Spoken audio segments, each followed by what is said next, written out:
Says I'm live. Welcome back to another High Tide Imbibe. And we're going to be looking at something new to me anyway. This might be something that's been in their lineup for a while. I can't quite recall. But it's definitely new to me. This is Uncle Leo's Smoked Porter. So there we go. Strong ale, 6.8% alcohol by volume. No preservatives. The Whiffin Brewing Company is Uncle Leo's. And where are they from again? Lionsbrook, Nova Scotia. What else do they say here? Uncle Leo's Smoked Porter is for the person who loves bold, malty beers. Our smoked porter offers up aromas, but I don't need to know that. But it's a smoked porter, so apparently they smoke the malts somewhere along the line, roast them at least highly or something. I don't know. They don't go into details here. Didn't really check the website. But if you go down to the website and you look, they currently have like some sort of event or something they're going to be running several times where it's like a cigar pairing with this beer, which is, I got to say, I don't think I've ever seen that with a brewery, at least in the Maritimes. I've never seen them do that, like openly promote drink beer and smoke cigars. I don't think I've ever seen one do that. So cheers to them for having the balls to do that in this sort of PC climate where it's like, maybe you shouldn't smoke. Fuck it. Have a fucking cigar. Have a fucking cigar. Pair it with your fucking beer. And I see Kent Beer Reviews. Craig is in the chat. Hello, sir. He says cheers. So yeah, we're just gonna try this out. Strong for a porter, 6.8%. That's getting into robust porter category, is it not? I think that's kind of where we're sitting here. Mm-hmm.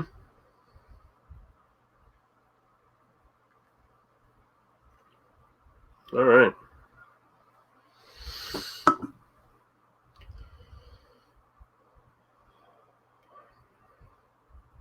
Looks all right. Not much of a head. She's pretty much looks kind of jet black on initial appearance. I'm not really seeing much like highlights through the light or anything either. Maybe a slight mahogany kind of thing going on there, but it's pretty solid dark. All right, go to the aroma. Oh.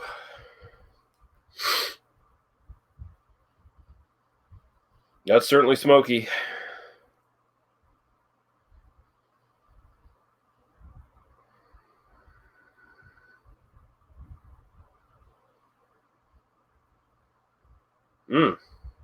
So, fairly simple.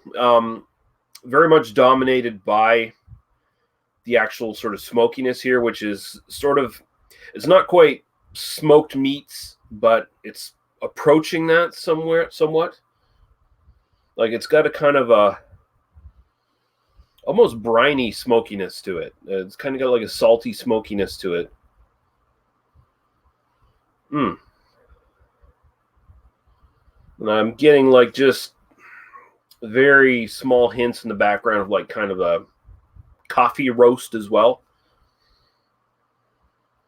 Smells very nice. Reminds me of the old Pump House Scotch Ale a little bit. This, I think, is a bit more intense than that used to be. This is almost like a Roche beer or something along those lines. And it's sort of approaching that in its intensity. Not quite there. Don't get me wrong. I'm not saying, oh, this is Oxtric or whatever the fuck. But no, it's definitely smells the part. So we're going to go right to the taste. Cheers.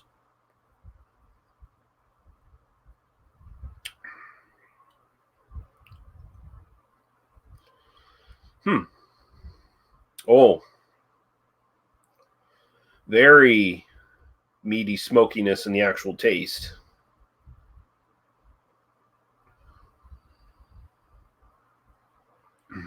big kick of this like kind of salty, meaty smoke right up front. There's a teeny bit of sweetness in the back of it. Gives way to kind of bitter chocolate finish with more smoke lingering.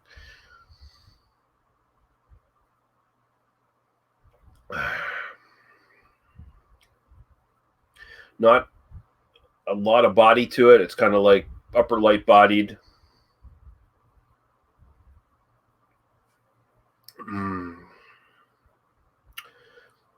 We have Chris from Off the 10th here. How you doing, sir?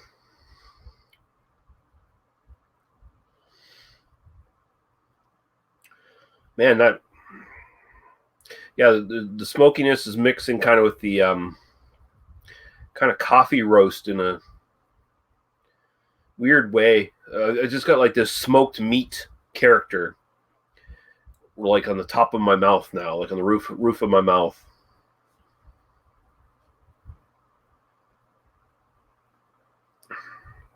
That's really smoky. I can see why they hey, let's have an event where we pair this with cigars, because fuck, that's actually fairly intense. Like that's way bigger than I expected this to be. Usually when you see like even like a respectable craft brewery like Uncle Leo's here, when they say, you know, oh, here's our smoked whatever,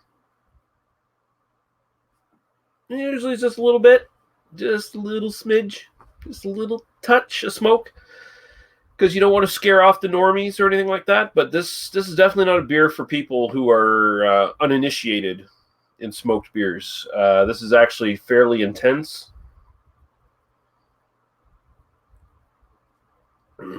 And we have Ashley Sexton in there as well, saying get your wang dangos out. Well, not on camera anyway, sir. At least not on air. And Off the 10th says, not a fan of smoked beers. Yeah, it's definitely love it or hate it kind of style, I think. Really is. I mean, eventually you can get into it, but I mean, usually it's like you have a reaction to it. It's like, ooh. And then maybe if you get more familiar with those flavors and you have them in beers later on in life, maybe you'll appreciate them more, or maybe you won't. So it's all cool either way. And Ashley says smoked porters don't like you either, Chris. Indeed.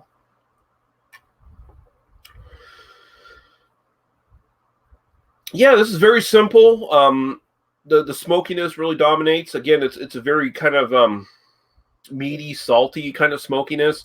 Again, it's also, it's not like one of those smoked German beers. It's not that intense. It's not like bacon bonanza in your mouth or something like that, right? This is almost it's almost like kind of the sort of smokiness you would get maybe in some scotches and stuff like that too. Although just much more amplified, because you know it's up against a really kind of weak base of a beer here that's not like super intense or anything like that. So the smoke really is allowed to sort of jump out here. So I don't know. I can't remember how many smoked porters I've had, but kind of try to rate this by style as both a smoked beer and a porter. I think it hits enough of the marks on both sides where it's fairly good. I mean, I could use a bit more porterish sort of qualities here, like maybe a little bit more chocolate and a little bit more coffee. You know, just to balance. Like the smokiness is pretty intense here, but it's mostly a minor quibble. Overall, for the style grade at least, you know, I'm going to throw an 8 at it. I think it's pretty fucking solid, pretty well done for what they've done here and put together, and almost makes me want to like smoke a cigar again just to pair with this thing. But I probably won't do that. Overall enjoyment, this is kind of for me, even though I like smoked beers and smokiness and stuff I drink. As far as this goes, maybe it would be just kind of like a 1 or 2 and done for the night kind of thing and move on to something else. So for my overall just preference, I'll throw a 7.5. I like it a lot. It's really good. It's not for everybody, and it's definitely one maybe you want to sip on and have with a cigar, maybe, or man, maybe eat this with or have this with like beef jerky or I don't know, something along those lines. Pepperoni. This might go really well with pepperoni, perhaps. I don't know. I'm just rambling now. I apologize. It's gone like 10 minutes now. Way too long. So yeah, 8, 7.5. And Chris off the 10th says, good scores, great review. Thank you, sir. And cheers to you guys for watching. Thanks for watching. I'm sure I'll be talking to some of you motherfuckers later tonight. And until then, it's been another High Tide Imbibe. Cheers.